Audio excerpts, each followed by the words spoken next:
This is Palmer 102 Digital Wednesday. And today we dig into the Trinity Ting. And I have as my special guest, Mr. Andrew Booker Rennie. Good afternoon, Mr. Rennie, and how are you? Good afternoon. Good afternoon. I'm fine. Okay. Nice to have you on the program. I understand that you wrote a book, Metal and Metal.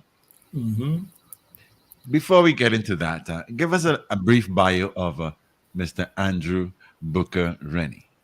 As an author or whatever, you can tell us about yourself. Okay. I was born in 1946 in Sao, corner of Santa Cruz Road and Quarry Drive. I attended Richmond Street EC School in Port of Spain, and then we moved when I was about 10.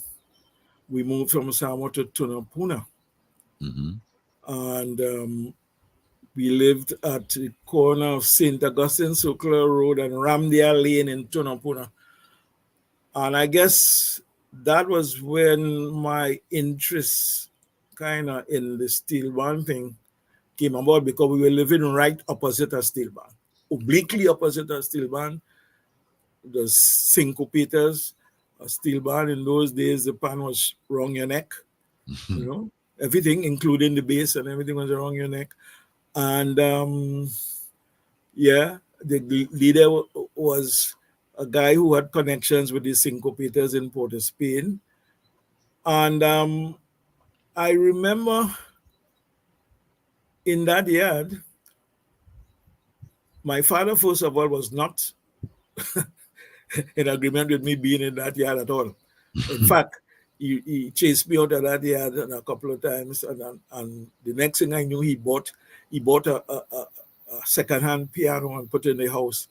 And I remember he was interested in both myself and my other brothers, my two elder brothers, that is Winston and Kenrick.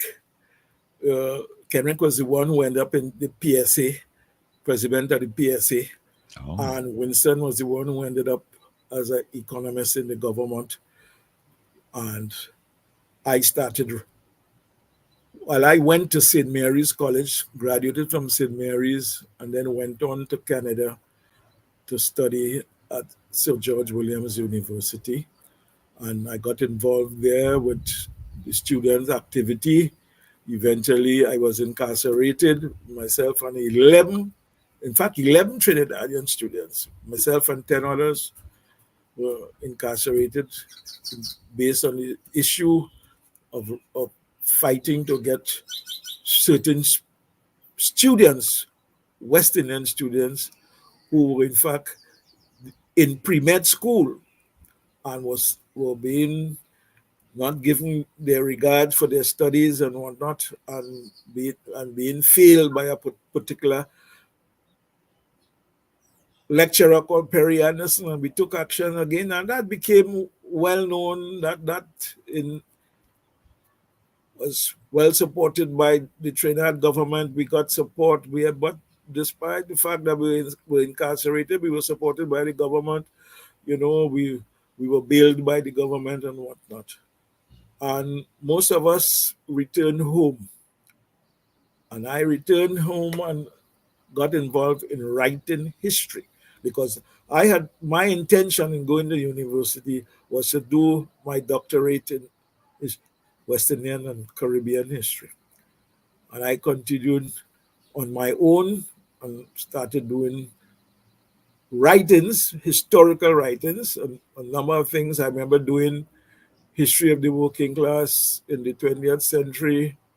And I did a piece on CLR James, remembering and understanding CLR James, and bits like that. I edited a newspaper, New Beginning newspaper, in when I came back home, and that went on for about a couple of years.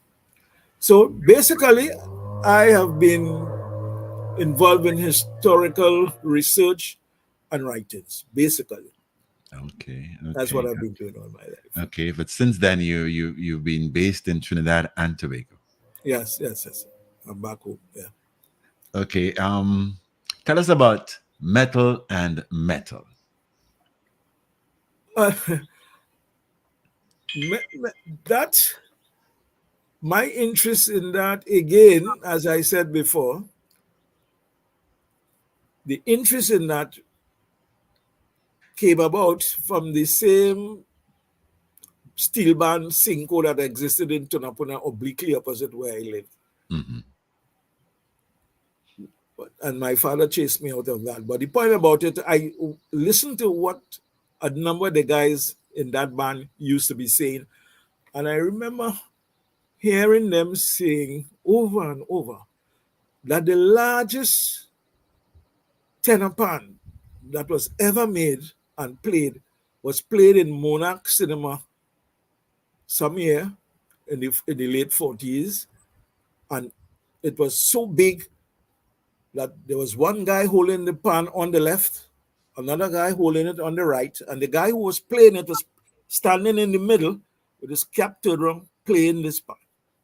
It was, and I remember the expletives used, the way they described this big, it's the hugest, biggest pan they ever had. And that stuck in my memory. And later on, when I started doing research on pan, and I got connected to the Trinidad All Stars Steel Orchestra in Port of Spain. I remember one day I was in Diego Martin interviewing the captain of fellow who was previous captain of All Stars, and he saying to me, that guy was Neville Jules. I interviewing Neville Jules, and Neville Jules suddenly said to me, he said, "You know, Booker, it's a strange thing about how people move. I and Ellie Manette, we went to a competition in Tunapuna in 1947, and we went with 8-note convex concave pans. 8 notes. We played it on our shoulder with one hand, and we played with one stick. And it was there in that cinema that we saw the first 45-gallon tenor pan. The first 45-gallon tenor pan, one guy holding it on one side, another guy on the other side, and this guy playing it, stand up in the middle, playing it with his hat to them. And I remember I almost collapsed. I said, Neville Juice, come on. I have been hearing that since I was 10 years old in Tunapuna. I always thought that was some sort of sheet metal that somebody had spread out, because the way in which the thing was humongous in the way it was described. He said, no, Booker, that was the gallon, first 45-gallon tenor pan that was played up there. So eventually, in fact, I got on to the guy who played it. I interviewed him. He talked a lot about it. In fact, he indicated to me that pan, they had stolen that pan, that 45-gallon drum from the Cora Hospital. They were building the Cora Hospital at that time. And that pan, that drum, was used to have water to mix the cement. And they stole it one night, emptied it, and took it to Mother Gerald Yard in Tagarigua. And the fellow told me, he said, Mother Gerald, Mr., who was our Orisha man from Tokyo, Andrew Bedo, helped them to tune that 45-gallon band. And they went into the contest in Monarch Cinema in 47, playing that. This guy went playing it.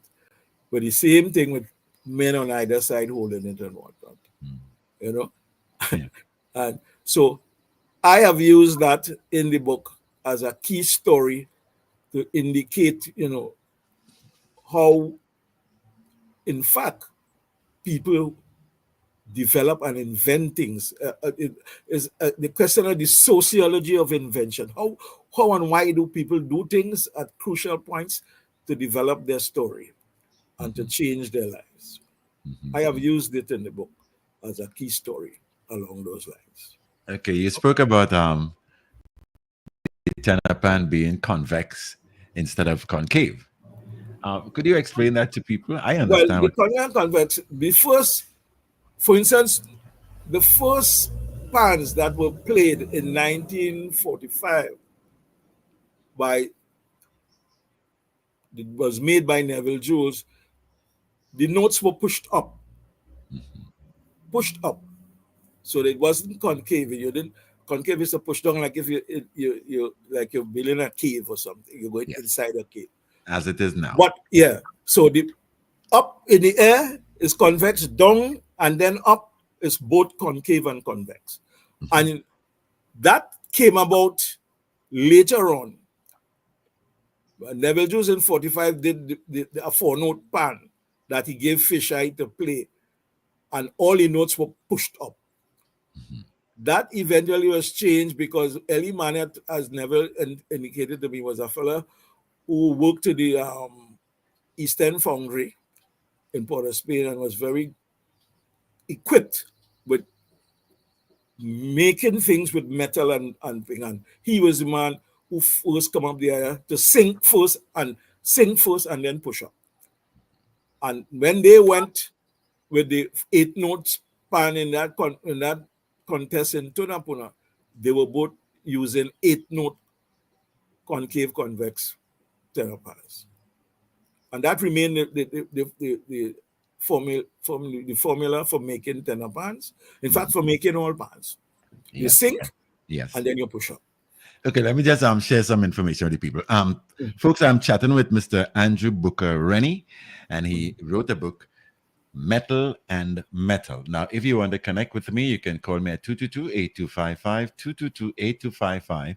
I also have a call-free number that you can connect with me, and that number is 866-525-1099, 866-525-1099. We are also streaming live on Facebook and YouTube, and you can send in your comments, and I'll read them out for Mr. Rennie.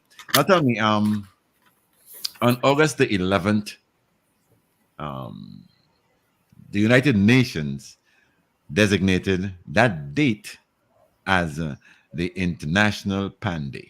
Now, was this the inspiration to write the book, or was the book in the makings already? No, the book was written many, much years before that. This book was written in 1980s, in the 1980s. Wow. It didn't get published until 2022, 2023. But it was researched and written since in the 1980s. But based on what you're saying, you've never been involved with pan physically, or you're just a fan of. Yeah, I was just when I went to St. Mary's College, I met a number of guys from a part of Port of Spain who were very much involved in steel band, fellas like Noel Lord, and them who were involved in All Stars and whatnot. And I got interested and eventually used to play mass with All Stars and whatnot before I went away and whatnot. And I got to know Neville Jules and people like that who played in band with All Stars and whatnot. So I was able to, in fact, I interviewed even some of the old captains, right? People like Big Head Hamill and fellas like not Eric Stowe so much, but Big Head Hamill, Fisher, Oliveri, Prince Batson, right? And Neville Jules, right? I interview a number of them, and their story. When you read the book, you will see their stories being incorporated in the book, in the whole development of the story. Right? Okay, so what you're saying is that the book is a documentation of the historical journey of the Journey, steel pan. yes, from Yes. Heliard, which was the name of where all that began to develop, was in a place called Heliard, which is now All Stars Yard. But it was Heliard, and the entrance to get there was from on Charlotte Street. And when you entered from on Charlotte Street, you entered and there was a big sink down to the river, to the dry river. Yeah. But all of that has been filled up now, and the entrance now is on George Street. Duke Street, Duke and George. Yeah. But originally it was on Charlotte Street. The guys will tell you that. Yeah, yeah. What also is interesting because in the book I indicated that there were 11 All Stars captains. 11. All right. And we're talking about the very first one was Herbert Sagita Drayton. He was the first captain in Eliad. Secondly, it was Leonard Wadge Beepom Augustine. Three was Eric Stowe. Fourth was Hamilton Big Head Hamill Thomas. Five was Rudolph Fisher Oliveri. Six was Prince Batson. Seven was Neville Jules was the seventh captain. In fact, both the fifth and the sixth captain, that is Fisher and Prince, were in fact given the captaincy by Neville Jules. Right? After Neville, it was Hamilton Webb Alexander, who is very much around today in the yard.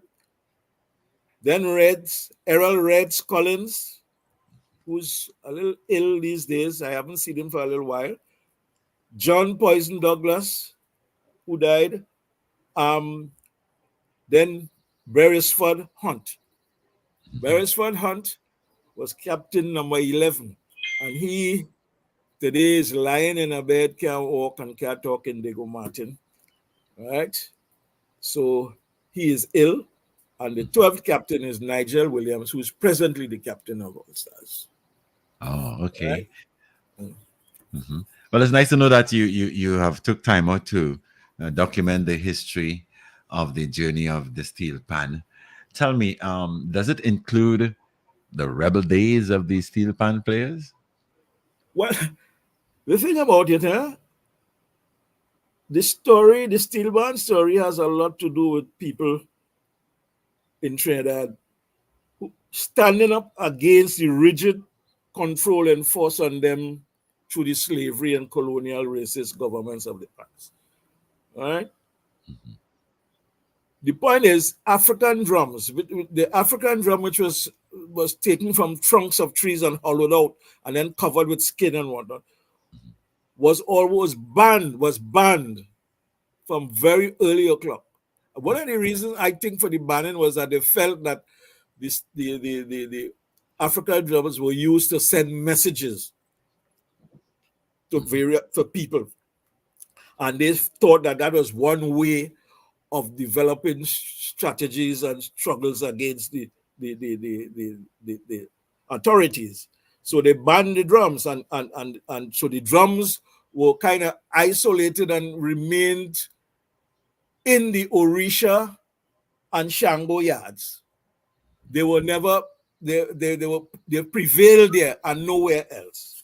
All right, Yeah. and that was a deliberate strategy, right? The African people then turned to bamboo, and that's how bamboo tambo come out. In fact, not being able to use the African drum, they start to use bamboo drums, what they call bamboo tambo. But again, bamboo was problems with bamboo. Bamboo is that they had to go way up in the mountains by the rivers, drag down the bamboos down to the paddy yards, cut the bamboo, the bamboo drum, the boom, what they call the bamboo boom, had to be the bigger ones, the bigger bamboo. The cutter was the thinner ones, right? And that. But the point about it, besides bamboo being a task to bring to the yards, it was always very fragile.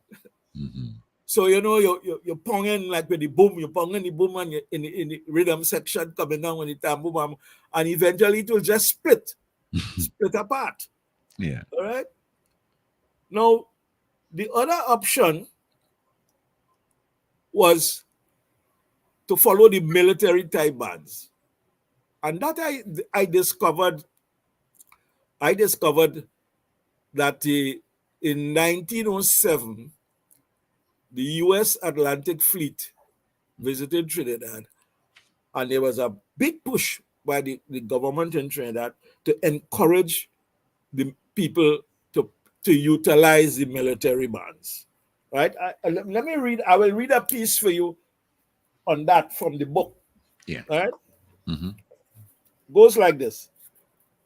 The Heliaders argue that at that point on Carnival days, the use of tenor kettles and bugles, cuff bums, and dudums, which were also called two-tone bass kettles, particularly if played with two sticks, began to assimilate the sound of the military bands. So that whereas the early bamboo tambour players sought to duplicate the song of the African skin drums, the introduction of pans, particularly after 1939, 1940, triggered a diversion.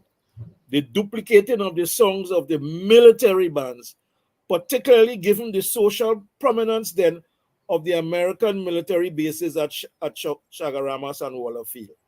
And also there is the observation that this attraction to the military kettle drum beats, and eventually to a prevalence of military type carnival masquerade may be traced back to the 1907 visit of the United States Atlantic Fleet to Trinidad, or even to the pre-emancipation proclamation that freemen had to join a militia in their community. In fact, the following quote establishes the full dimension of this view, and I quote, in pre-emancipation Trinidad, Christmas was a celebration that involved the greatest participation by the diverse segments of the population. Africans were given considerable freedom to enjoy themselves during the Christmas season, but it was also believed that this freedom sometimes led to insurrections. Thus, every year at this time, martial law was declared. Business came to a halt, and all free men were required to enlist in a militia. There were a variety of corps with names like Royal Trinidad Light Dragoons, St. Anne's Hussars, Diego Martin's Chasseurs and Infantry, St. Joseph Light Cavalry. However, the slaves and later on the people excluded from the affairs of the militia, but encouraged to celebrate, dance to fiddle and drum and shaks. So, in other words, as a result of the government's encouragement, they began to move towards copying the sound of the military bands. And that is why the first set of bands that were made after the bamboo was banned in 1938 because they said the bamboos were being used, they were sharpening bamboos and using this as stakes to stab each other and whatnot. So they banned bamboo outright in 1938. So after that, they encouraged everybody to go towards utilizing military type bands. All right? Mm-hmm. And that is what caused the development to have such a use of the military type orchestra. So you'll find that in the steel bands that will take to the street, you'll find bugles blowing the melody line, and then you'll find the rhythms, different rhythmic sections backing up the music played by the bugles. Mm-hmm. That went on for a long time in Trinidad until after 45 and 47, when the steel band actually emerged from the whole situation. I hear Okay? you. I hear you. And you know, Lord Blakey, I was asking you about the rebel times. Lord Mhm. Blakey, we call him the warlord, you know, Warlord, he sang steel band clash, you know, clash. and he described what happened when steel bands were coming into confrontation, one facing the other, and it used to have these steel band clashes. Does the book relate or document the history of that? No, I deliberately, because I realized that those things, there were different things, and petty conflicts, Yeah. based on what I was told, a lot of those things started off with conflict over girlfriends. Yeah, I heard Yes, that yeah, too. I heard conflict over women, that. Yeah. conflict over women. Yeah, Yes, a yes. lot of these fights that took place in that was that. Mm-hmm. Yeah, Mm-hmm. Mm-hmm. but the forming of a steel association, Yeah, right, which is one good thing that the governments encouraged at that time, was the forming of steelman associations. And yeah. once that came into being, you find that the rioting Mm-hmm. kind of, died out, you know, exponentially, and people started now contesting each other with this question of the ability Yes, to sound good. So yes, steel band then thing is about how you play the yes. instrument, Mm-hmm. right? And remember, all the inventions start of Okay, my friend is sticking a little bit here. Let's hope that he probably have a little internet fluctuation here. But I'm chatting with Mr. Andrew Booker Rennie, and he penned a book the titled competitions, yeah, right? yeah, And that helped a lot, and the whole thing moved away from that long ago kind of animal kind of yes, fight over usually all kind of nonsense, yes, and the competitions then end up on stage. It mm-hmm, was on stage in the competitions mm-hmm, from year to year, and the to contest for the prizes that were given on Carnival for the best band mm-hmm. throughout the different stages of whether it's in Tonapuna and Sawa, in Yes, Port of Spain, mm-hmm. or in San Fernando. Yes. Does the And book then does the book document anything about panorama? What you're talking about is the different zonal panoramas or different yeah, areas yeah, that yeah, yeah, panorama was held. yeah. But does it extend from that to what we now have as panorama on stage at No, the no, no, no. Yes, there's a little bit of that, mm-hmm. of the initial panoramas, and the what stood on the fellas, to concentrate on Mm-hmm. fine tuning the instrument and Yes. creating a better sound and whatnot. Mm-hmm. Yeah, yeah, yeah. I talked about that in the book.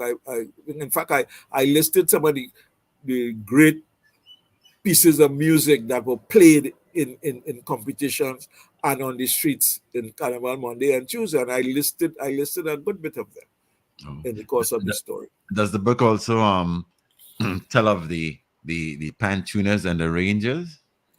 Some of them, some Mm-hmm. of them, Okay. some of them, especially the key ones around Port of Spain, Ellie Barnett, the one from Cinco Peters, Mm-hmm. who ended up in London and was a favorite in London. He died in London. The name don't come to me right now, Yeah. right?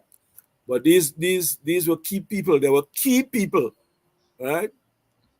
And tuners. Don't Mm-hmm. forget tuners. Mm-hmm. There Yeah. were there were fellas who were known tuners who moved around and tuned pan all over the country. I remember there's one particular one from South, that I talked highly about in the book. You know, Mhm. yeah. Yeah. So tell me, okay, the book in general, how would you describe the book in general to those who are interested? Well, what I try to do is to show how, in fact, a people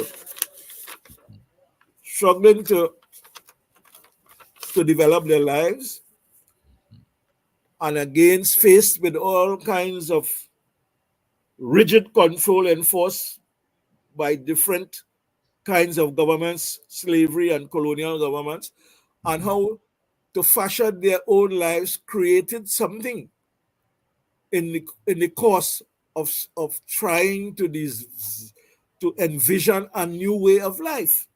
Mhm. Right? So the pan thing is in fact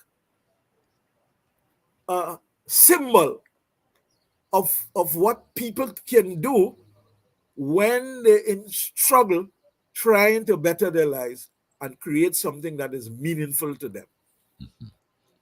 Right? What you're saying, it's a vehicle or an avenue to Yeah. improve the conditions of Yes. your life. Yes, yes, yes. Yeah. Yes. Tell me about the places that you intend to have this book used as, a historical documentation. Are you Well, going to I put it in the listen to me. schools? Hmm? Yeah, yeah. Yeah. The schools, and I got a list of all, and I got this from Pantry and Bago. Hmm. I got a list of all the steel band type and carnival Trinidad type carnivals all around the world. I talking about from Los Angeles to Japan. Hmm. Hmm. My good friend is freezing up again. But like I said, we were talking about the book Metal and Metal, written by Mr. Andrew Booker Rennie. He's on set with me right now, and he says he's going to have the book uh, detailed to the schools in Or Trinidad you and. get that not only not to this, yes, to the schools all over Mhm, the world, mhm, and to all the different areas where people seem to have an interest in mhm. what was created in Trinidad. Okay, My okay, thing is to try to make this thing a bestseller, you mhm, know, and mhm. to sell the book internationally wherever Okay. there is a. What is Pantrin Bagels? What is Pantrin Bagels' take on what you have done? Well, they helped me with the launching of the book in All Stars. We launched the book in All Stars earlier this year, Yeah.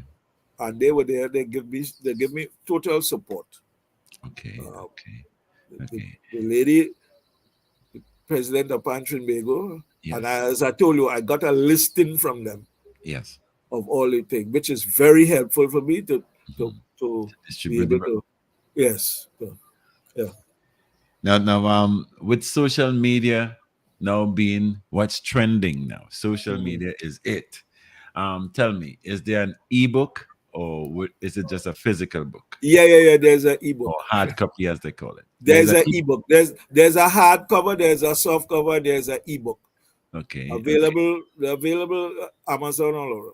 Yeah. Oh, okay. Because AM Publishers mhm, are the publishers of the book, and yes. they make sure that all aspect ebooks, everything is available. Oh, All right. okay. So to access the book, people can go online. Go online, all Yeah. right, and Metal and Metal, Mhm. right? The Only birth of steel on band music and the Amazon, history of Trinidad. or No, is no, it all available is on all the social all of platforms? them, Okay. all yes, all of them. Yes. Yes. Now tell me, should in case some, educator or people of that ilk want to connect Mm. with you, how can they connect with you? Yes, my number 686-6130. Mhm. That's my cell. My Mhm. landline is 642-4763. Yeah. Okay. And my email is Brenco, Brenco, which is short for Bucareni Company, Yeah. underscore 1946 at hotmail.com. Okay. Right. I got that here. Now tell me, anything else you want to tell us about metal and metal? I think it's an attempt to put forth to the world something that is created in Trinidad, and Mhm, to get the world to recognize it for what it is. mhm. I think that is the purpose. Okay. Okay. Okay. It's a Well, I great want. contribution to the world. Yes, I want to thank you so much for the documentation of that kind of history of the Mhm. journey of the steel pan, because a lot of young people, they play the steel pan, they don't know the history of the They steel don't pan, know the history. Yeah. Yeah. and most of the time, people talk about how the bands were, back in the days with the Yeah. clashes and stuff. But what is very obvious is that those same guys who were very defensive of their bands, whether it's against guys coming in for their girlfriends and all of that, those same guys now are the disciplinarians at the Are the band. disciplinarians in the band. Quite Yes, so. yes, Quite yes, so. yes. That is Well, the interest. I personally will check it out because I consider myself an advocate for what I Okay. call we music and we culture. So I've been trying for the past couple of weeks to have you on. So now Yeah. I can put a face to the name Yeah. and I'll stay connected with you. I want to wish you all the best and all the success with your book. Yes. Um, The book is available in Trinidad in All Stars Yard. mhm. And I have made a commitment to All Stars that I be there on Friday evenings Yeah, to sign and to because a lot of people want me to autograph the book yeah. when they buy it. Okay, Okay? okay. Yeah, that sounds So fantastic. I tend to be in All Stars Yard on a Friday afternoon. Well, The I was book to is ask you, coincidentally, I chose All Stars winning panorama piece. I heard it. I heard it. So when you keep saying All Stars, I I said heard it. I it's heard a it. blessing Yes. and a gift that I have whenever I am doing things like this. So I'm happy that Yeah. I played that particular piece. That particular piece. I too, I was impressed, very much turned on by that. So I want to wish you all the best, and I hope you great success with the book. Thanks. And I hope that people will come and support you and share the information, which is very valuable when we're talking about the development of the steel plant. Thanks a lot, man. Thanks a lot. Okay, thank you so very Okay. much. Enjoy the Appreciate rest it. of the evening and be safe. Okay, bye. Right. Thanks. Okay, bye bye. I've been chatting with Mr. Andrew Booker Rennie, and he's the author of the book Metal and Metal. And like he said, it's available online.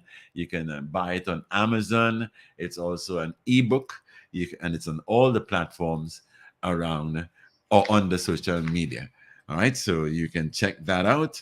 Yeah, he's also going to introduce it to schools. Well, it's been endorsed by Pantry and Bagel and all the educational institutions across Trinidad and Tobago. Let me say to Mr. Bisnat Pusad, avid, bona fide, religious listener to Power 102 Digital Hard Talk. Every afternoon he's here with us.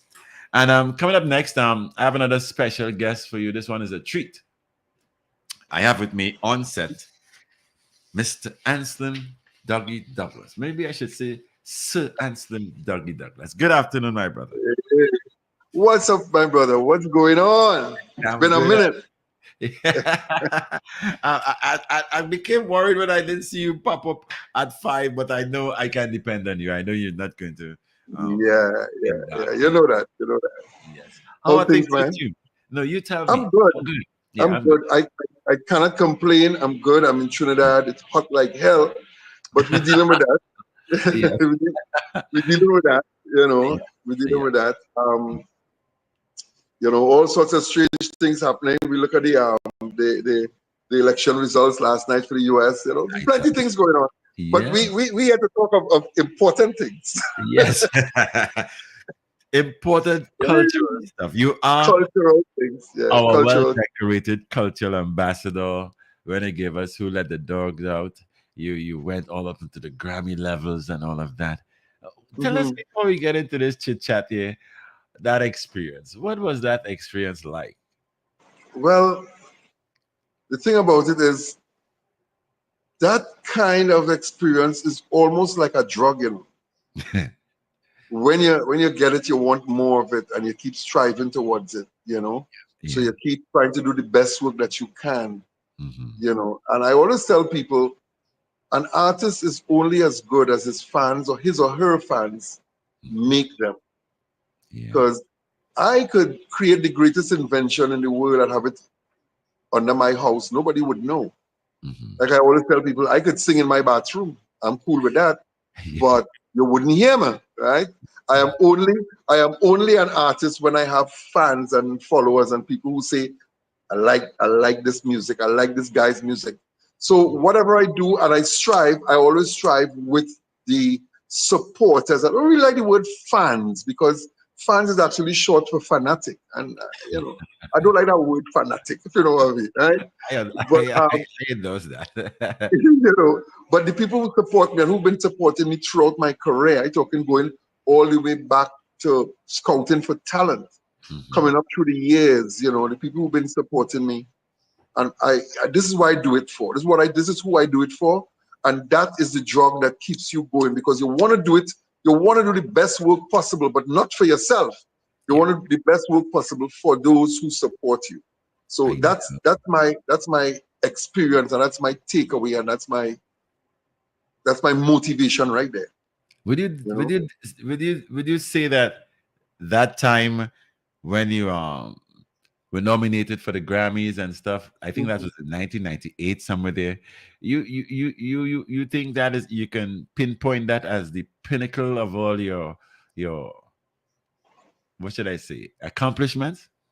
Well, I have a little correction to make there. It's a misunderstanding that people been talking about for years and years. Hmm. The song "Who Let the Dogs Out" won a Grammy. Yeah. I won Grammy award-winning songwriter. Yes. Yes. Two Yes. different things. I should have Two said. different things. Right. Yes, I should have So said that. I was actually in Trinidad here, Yeah. because the Grammys is right around Carnival time, Yes. right? So I was in Trinidad, and my good friend from back in the days of Fireflight, by the Hmm. name of Martin Raymond, called me, and he said, "Hey, Who Let the Dogs Out just won the Grammy." I was on Hmm. the highway. Yeah. And I I had to pull aside, because I am usually somebody who is kind of what you call flatline. I don't really get all excited, or get too sad, I'm kind of right here all the time. Yeah. But at that point, I had to stop on the highway and come out of the car and stretch a little bit. I pull That's aside on the shoulder of the highway and right. stretch, because in your mind, as far as I know, Mhm. it's the highest musical award that you could achieve. Yeah. As far as I know, maybe there might be bigger ones, but that's the biggest one in my mind, in my memory, that I know of. Hmm. Hmm. So having your music and your name affiliated with something like that, and that's in history now. That's done in history. Yes. That at that moment I was like, whoa, Hmm. yes. I see what the mountaintop looks like. Yes. And as I mentioned mountaintop, I heard somebody say something that was so profound. They say, you don't climb the mountain so the world could see you. Hmm. You climb the mountain so you could see the world. Yes. I like And it was so nice being up on that mountain that. Hmm. and being able to see the world and understand how it works and what is necessary, and the hard work that has to go in behind it to make it happen. People see you on stage and they think, as Buju Banton said, they think it's a bed of roses, but it's not. It's I know. sometimes it's a lonely life too. Hmm. It's Yes. a Yes. lonely life, but it's a beautiful life too. Yeah. Yes. How did you feel knowing that it was, the Grammy was won by these guys and not Ansem Douglas, the writer and performer of the song? Um, I, I don't feel any way about it. In fact, I wanted to do some more work with them, because at the end of the day, it's my music. It's my music that went on to do this. Yes. Yes. And there's so many songwriters out there. When you are a songwriter, every song is like your child. But Hmm. when you see your child go on to do great things, you're proud of your child. Yes. So I am proud of the song, and I'm proud of what the Baha Men what they were able to achieve with it. And I'm hoping that in my lifetime I can do a few more songs like that, Yeah. and get to that point where my music is truly appreciated, because I'm always recording, I'm always putting out material, Hmm. and when I say this, I speak on behalf of all the artists. When you Hmm. put out material, your hope is that the people who support, or who say they're your fans and who love you and all that, that they do all they can to make it happen. And don't wait until it become a big song and then say, hey, that we tune. Like, it's your tune from now. Hmm. Jump on the ground level. Yes. Support it from the ground level. Don't wait until, I know we like to follow champions, and you know, Hmm. but support the thing from the ground up. Yes. Support the music, Yeah. because the game is always bigger than the player. That's right. Support the music, support it 100%. And and be hard on us too. Be hard on us. Don't accept anything that they pong in your ears 52 times a day. Don't just accept that. Say no, that ain't making sense. That is not, because too many times I hear, and I'm starting to get a little passionate here now, but too many times I hear people talk about we want to take the music international. But if your standard is not international, where are you going? Right. Where are you going? Start to do music that could stand up on an international stage, because we're writing songs and we're doing songs, but we only catering for Frederick Street. And as I said earlier on today, nothing is wrong in doing music for your national festival. Yeah.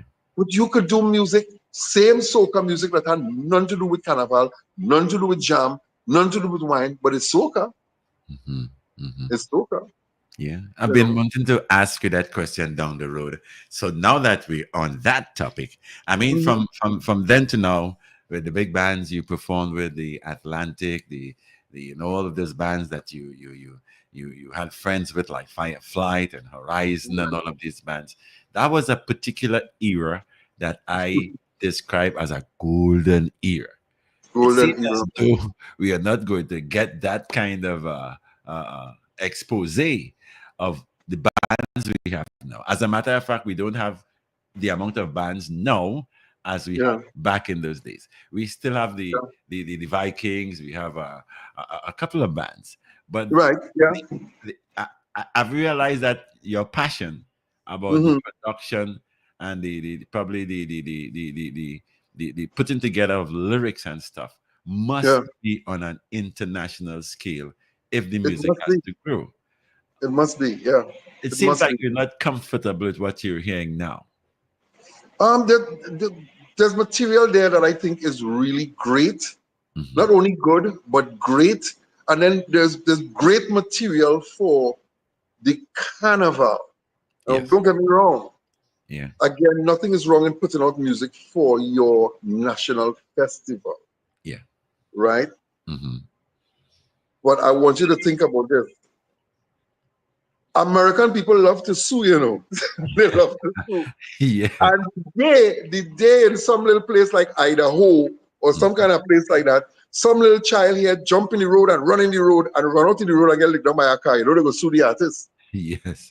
Yeah. Because we talking about carnival and the little child will run out in the road and jump in the road. Hmm. I'm just saying. I mean, I might be saying this jokingly, but Yeah. we if we go if I'll tell you something, you could go into Macy's and put on a jacket and it might fit. It'll fit, yeah, you'll get away with it. It fit, yeah, you're all right. Hmm. But there's a difference when you go to a professional tailor who builds a suit for you, Yes. who measure you and build that suit for you. Hmm. So when you put it on, it fit like wow. You know, this is nothing off the rack. This was built for you. Yeah. So if we want our music to fit the world, we gotta measure the world. I'm Mhm. not saying to you think Bob Marley music that we hear now, that's how it sung when he played and sent it to England? That wasn't how it sung. That was tailor-made for the world. Yeah. You understand what I'm saying? And if you read up on his biography, that was tailor-made. That was sent off to England from Jamaica and fixed and altered and then released to the world. It was like, whoa. In fact, Jamaica didn't like Mali music when they said it was watered down, it was this, but there was a movement, there was a vision, right? So Mhm. we now, yeah, we want to keep it authentic and we want to do this, but sometimes you have to, you know, put less rum in the coke. Hmm. You know, don't Yeah. too strong. Sometimes they drink too strong. You gotta say, okay, I'll put a little more coke and water it down, but it's still listen. If you take a shot of rum and water it down with coke, it's still the same amount of alcohol you're drinking, you know. It's Yes. just not so hard on your throat. Yeah. You understand what I'm saying? Yes. I'm being philosophical here, but No, you. I like that. you understand what I'm saying? We Yeah. we we Yes. still giving them the thing, but sometimes you have to water it down a little bit, let them so that they could vibe with it, they could understand it. Because some of our music, it have 42 kick and 25 snare going on at the same time, and the people don't even know what to dance to. Hmm. So Hmm. sometimes you have to just tame it a little bit. And a Yeah. perfect example is going back to Who Let the Dogs Out. They tame it down a little bit, boom, international. Yes. So Yes. sometimes you have to tame it a little bit so Hmm. that people could vibe with it a little more. because the whole idea is to get the music out there, and not just with the carnivals in Boston and Baltimore and Toronto and Montreal and Miami and Orlando and Atlanta and all the other places, and England and New York and all the other places that have carnivals. Mm-hmm. Carnival is good, but it would be so beautiful if our music could really play on mainstream stations where Celine Dion playing, Yes. Yes, I you quite know, agree. Do where you? Akon playing, Yes. Do where we you? could play that mix and be Yeah. comfortable. Let's sit down there and play, Mm-hmm. you Do know. you, now that we are into this digital world where everything happens on a laptop, you know, a lot of music now is being made by on a laptop, you know, a digital kind of song. We have Mm-hmm. what we call rhythms. Everybody's riding on these rhythms, Rhythm. Yeah, you yeah. know, not rhythms, you know, A rhythms. rhythm. A rhythm. I have a problem with it to an extent, okay? Because, like you Okay. said, I have space in my head. I am an advocate for this thing. You know me by now. So Right. I have a space in my head for the festivities and the music for Mm-hmm. the festivities. Now, I have a problem with the musical accompaniment as what is being offered now to the world, because I don't think it will go anywhere, because any Yeah. real musician, anybody who knows about arrangements and who can read um, music sheets and all of that, they Mm-hmm. might have a problem with what they're being offered to market for these artists. I am Right. missing. I have a big, like, is a big space in my opinion about the orchestration and the musical accompaniment that can surely enhance some of You what sound, these guys are doing. you sound like you was reading my book. You know, you're reading my. So I have a big problem with that, and I try to share it with people as to how I feel, because I'll I tell you what it is. Mark, let me tell you what it is. Man. Let yeah. me tell you what if you have a toothache, Hmm. follow me, right? When I started talking nonsense, and see me talking nonsense, it's okay. It's okay. I cool with that. Yeah.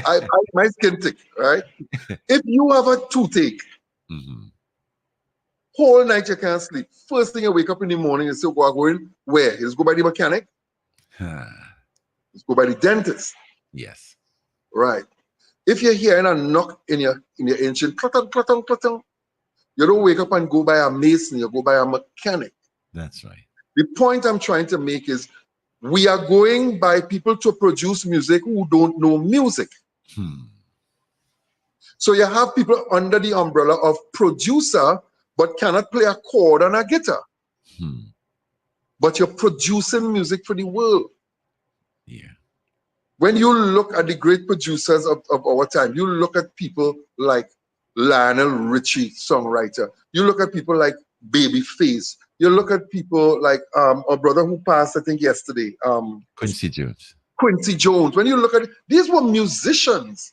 Yeah. These were people who dedicated their lives to music.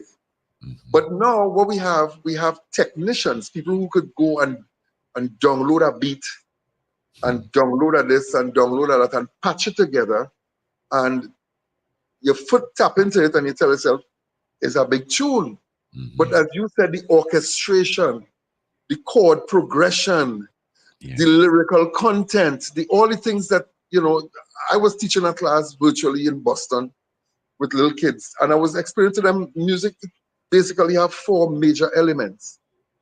Your beat, which is Hmm. what every little child will dance to. 2 years old, they hear a beat and they'll get up in their diaper Hmm. and shake out of time, but they're hearing a beat that they like.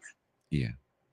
Your tempo, which is not your beat, tempo is now speed, fast or whatever, your tempo, the speed of your song. And there's Yeah. a particular place where the song sits down and you say, this is it here, the sweet spot. If you go a little too fast, you can say, oh, it loses sweetness, or you go too slow, it's like a dragon. There's a sweet spot in the tempo where you want to sit right there. So you have your beat, you have your tempo, you have your lyrical content, and you have your melody.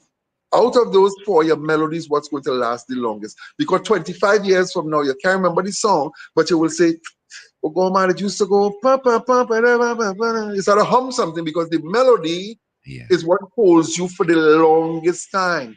Hmm. That carries longevity. So if we're doing music without melody, our music is going to die Ash Wednesday. Yes. I because quite. there's nothing to.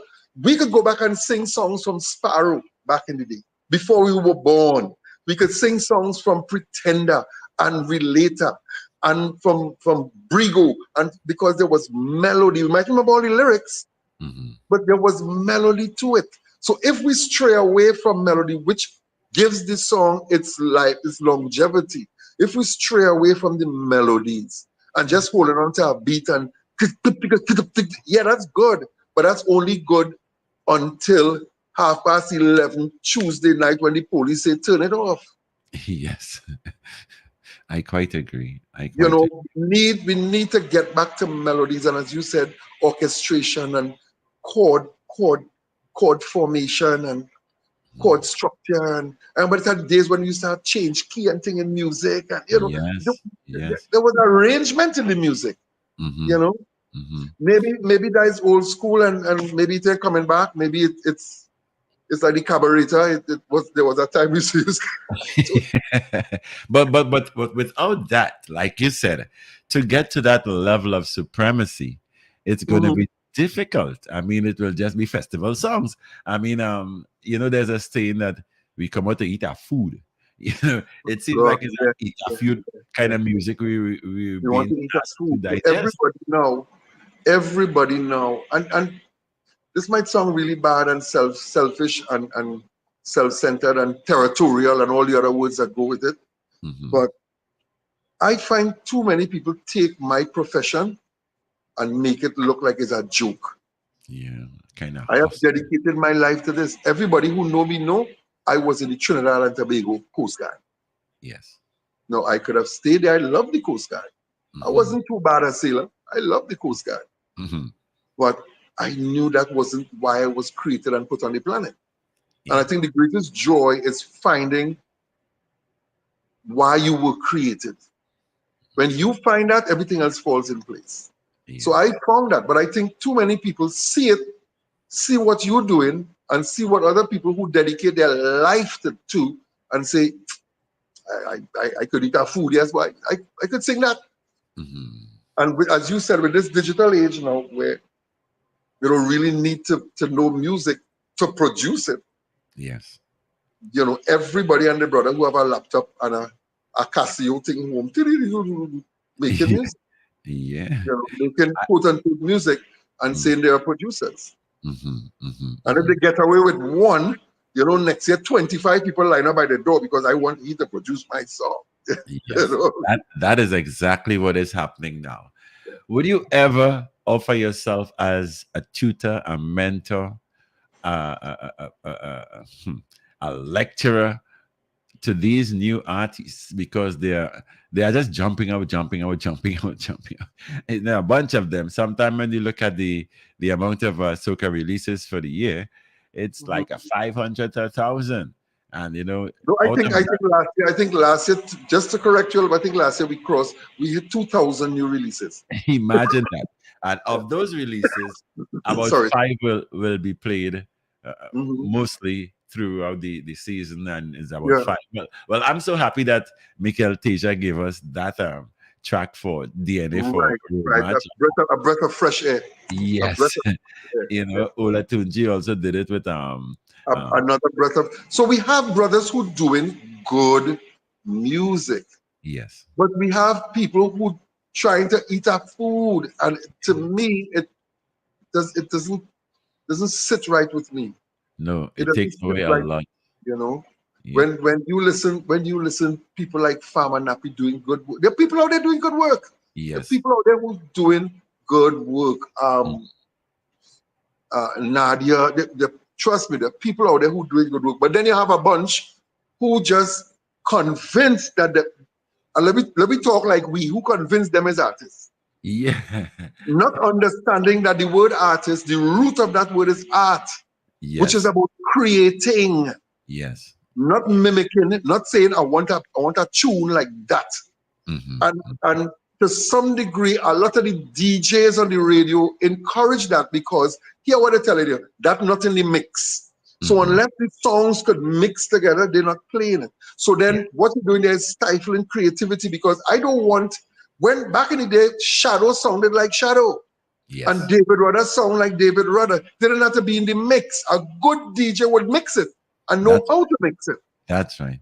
That's right. I You quite understand what I'm saying? But yes. if your song are the same BPM and the same rhythm, they say that ain't the mix. So Mhm. now you as the artist, the person who truly trying to create art, gets stifled because he can't mix your song with our next song. Yes. So Yes. you're killing creativity, and then still on one side of your mouth you're saying that, and on the next side you're talking about we want to take the thing mainstream. Are we Yeah. crazy? Yeah. Or is- I don't know, I raise have my I have a big problem with if the that. ball is trying to sweat them, man. Huh? And we can go on and on with a conversation like this because like I said, I'm an advocate for this thing. I I know get, that I years get, now. yeah, I get a lot of licks with it sometimes, even by Hmm. my bosses. Sometimes, one time I was told, listen, you have to play from foreign music. I said, no, I am total local. They said, well, we're going old school on Thursday. I said, well, I play old school local Old music, school local. Old you know, school local. and I stay within that realm. So Yeah. I have a problem now at what we are trying to produce for the world, for the palette of the world, because Mark, you know what? You know what's a good idea? You know what's a good idea? Mhm. You know, and you come like me, come from an era which part artists used to produce albums. Yes, And out of the albums, they used to play one or two songs off the album. yeah, Because back then we were seriously restricted with the Lenten season. Once Ash Wednesday, you're not hearing our music on the radio again. that's Because right. that music was associated with the carnival, and the Mhm. carnival, people don't realize that the carnival is heavily tied to the Catholic Church. Right? Yes, So yes, when they say it's Lent start, you don't want that music playing because it's associated and affiliated with carnival, right? yes. So Hmm. there's a lot of music that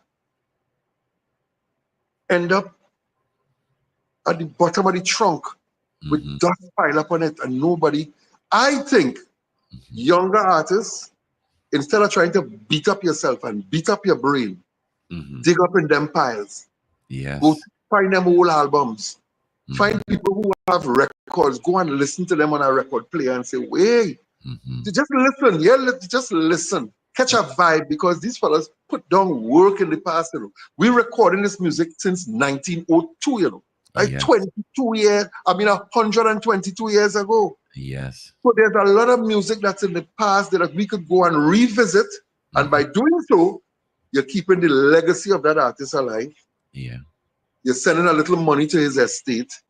You making a little money for yourself, and you're yes, keeping culture alive.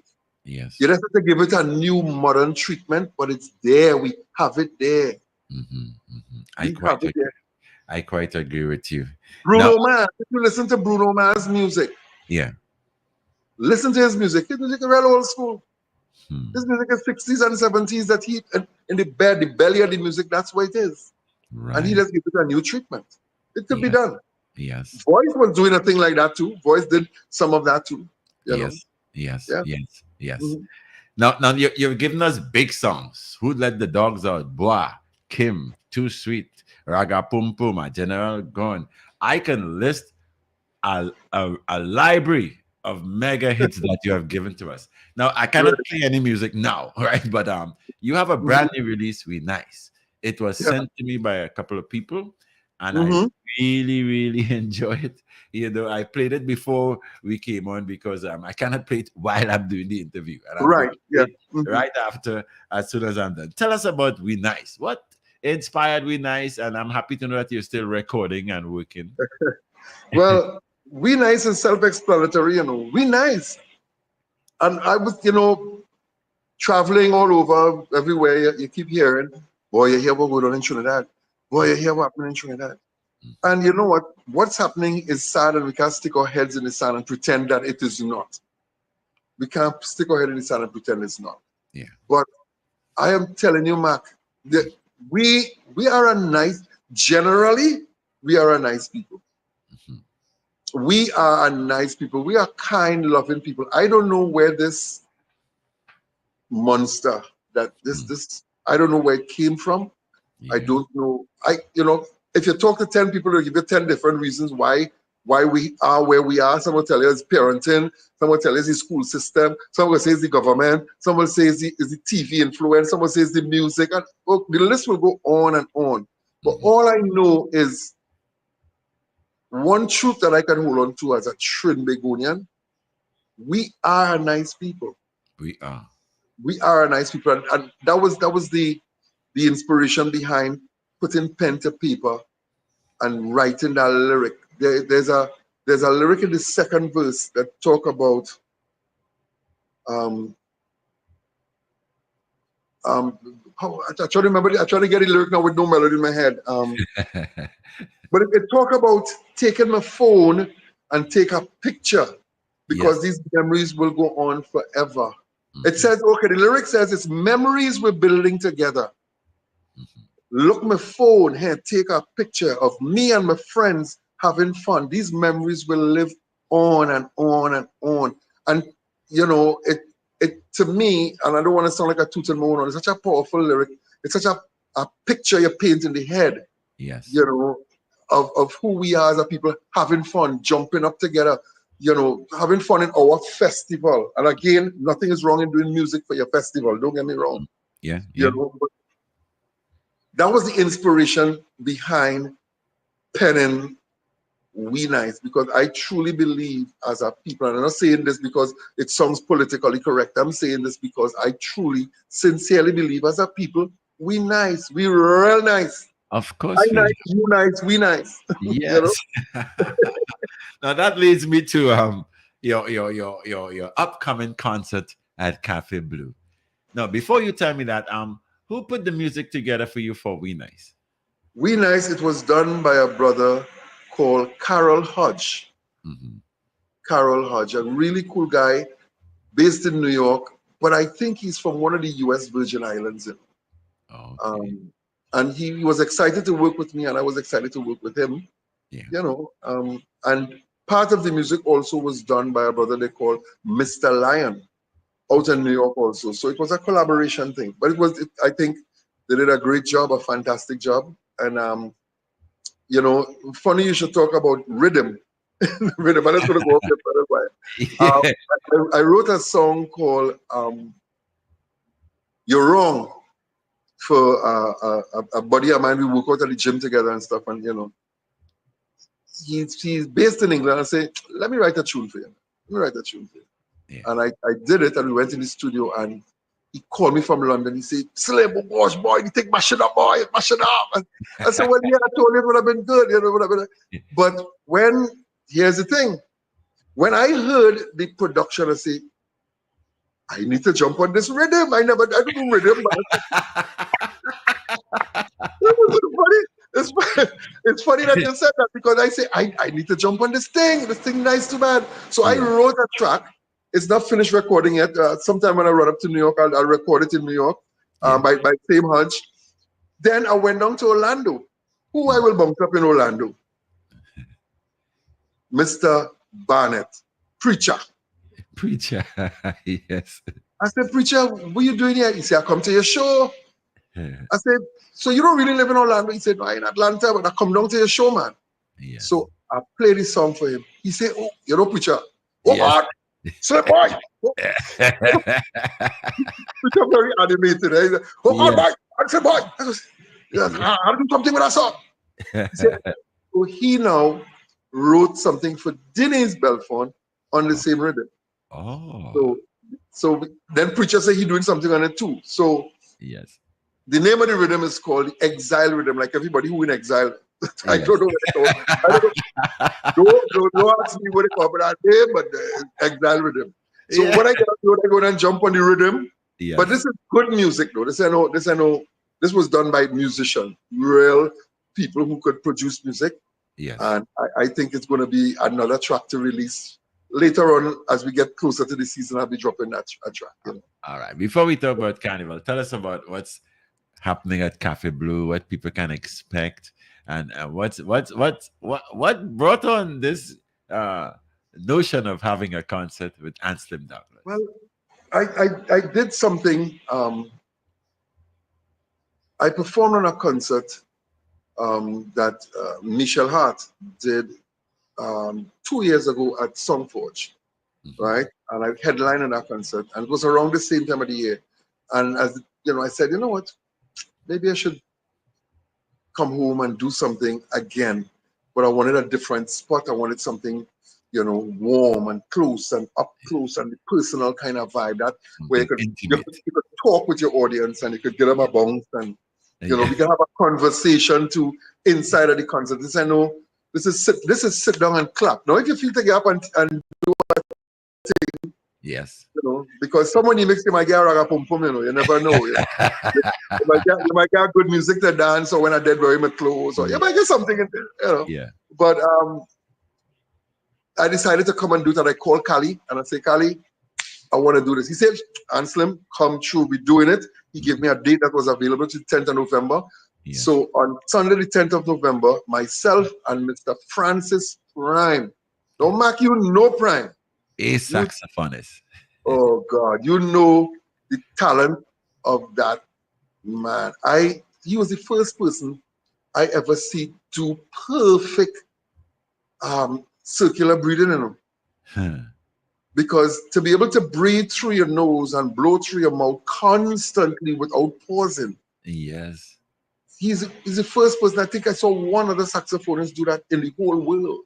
Huh. Circular breathing, that is amazing. Yeah. So myself, Francis Prime, we're going to be here Sunday. Yes. Doors open at 6. This is Cafe Blue, people.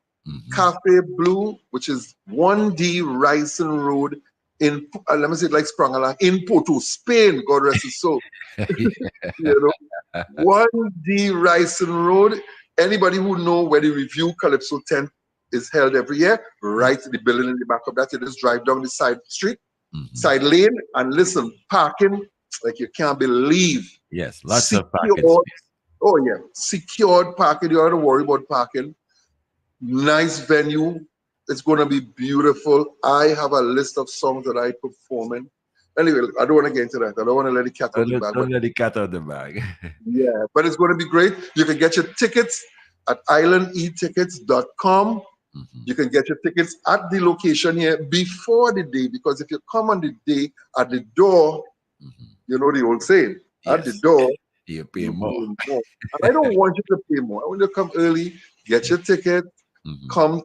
The doors open at 6, people. Doors open at 6. Yes.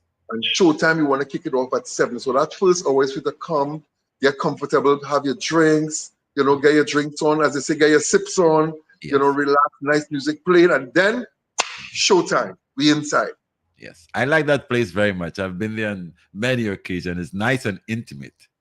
It's intimate. It's really nice. So bring your loved ones. Bring your boyfriend, your girlfriend, or whatever. I know these days people are like pronouns and things, but bring your people. Listen, in a different world, bring your peoples and come. All right, it's going to be beautiful. I'm looking forward to seeing all of you out there.